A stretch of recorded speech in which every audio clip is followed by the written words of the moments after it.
Imibare yerekana ko ubucuruzi hagati y'ibihugu bya Afrika buhagaze ku ijanisha riri hagati ya 12 na 13, mu gihe uyu mugabane uhahirana n'Uburayi bw'uburengerazuba ku ijanisha rya 63%, kimwe no kuhahirana na Aziya, ndetse ibihugu bya Afrika bigahahirana na Amerika y'Amajyaruguru ku gipimo cya 40%. Ni ikibazo kidindiza hanini iterambere ry'uyu mugabane mu bukungu, aho Minisitiri w'Ububanyi n'Amahanga w'u Rwanda Louise Mushikiwabo asanga imipaka ikwiye gufungurwa kugira ngo ubucuruzi bw'imbere muri Afrika bwiyongere. Ibijyanye n'ubucuruzi hagati y'ibihugu bya Afrika biracyajagaraye cyane, kandi nta mpamvu n'imwe iyo ari yo yose yatuma tudahahirana. Ariko ni gute wacuruza se udashobora kugera mu kindi gihugu? Si ikibazo cy'ingorane ku mipaka gusa, harimo na visa bifatwa nk'ibibangamira ubucuruzi hagati y'abatuye Afrika. Ibikorwa remezo bidahagije cyangwa bitari ku rwego rwiza, ubukungu bw'ibihugu bwabyo, amafaranga akoreshwa, ubushake buke bwa politike, ndetse n'amakimbirane hamwe na hamwe ngo ni mu bindi bidindiza ubu buhahirane. Cyakora uyu mucuruzi we asanga hari n'izindi mpamvu zituma we na bagenzi be batumiza ibicuruzwa ku yindi migabane. Imbogamizi hari ni kubyerekeranye wenda n'imikorere y'abantu bo muri Afrika, wenda nabo imyumvire iracyari hasi. Usanga wenda nko hariyo nk'ibintu bya ruswa, warangura ikintu kugira ngo uzagipakire kize nk'uko byifuza bikaba bigoranye. Ariko ubundi ikibazo gihari, imbogamizi hari ikomeye, nuko nta bicuruzwa tubona muri Afrika. Nta bibari bikeya, nta nganda zihari zibikora.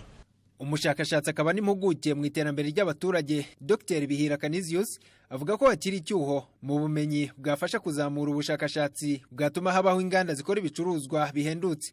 Kuri we ngo no guhuza abanyafrika biracyari imbogamizi. Hari n'ibintu biduhuza. Iyo ufashe nk'indege uvuye i Kigali ujya Accra muri Ghana, usanga bihenze kurusha kujya mu Faransa cyangwa kujya London. Icyo nizo ngorane za mbere zituma mu gucuruza hagati y'ibi bihugu byacu bihenze cyane. Noneho wafata indege uvuye Kigali ujya Kinshasa, ugasanga birahenze kurusha kuva i Kigali ujya Dubai. Icyo ni ikintu gituma bwa buhahirane budakorwa neza. Muri Mutarama 2012, abayobozi ba Afrika bemeje gahunda igamije kwagura ubuhahirane hagati y'ibihugu bya Afrika bikagera nibura ku gipimo kiri hagati ya 25 na 30% mu myaka 10. Kuva icyo gihe kugera magingo aya imyaka 4 irashize, kandi intera nayo iracyari ndende. Niyo mpamvu yaba Ntaganzwa ndetse na Dr. Bihira bafite ibyo batekereza bashyikiriza abayobozi ba Afrika ubwo bazaba bateraniye i Kigali mu kwezi gutaha, baramutse bahawe ayo mahirwe yo kubagezaho ibitekerezo. Bahagurukira nko kugira ngo bazazane izo matière première, bashinga inganda, noneho aho kugira ngo abanyafrika bajya bambuka bajya ahantu kure kujya gushaka ibyo bintu, tujye tubifata muri Afrika.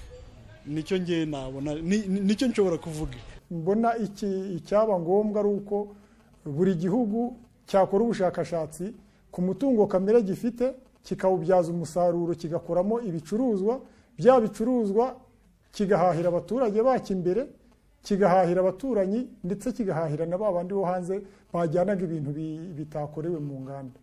Pasco Buhura, Televiziyo Rwanda.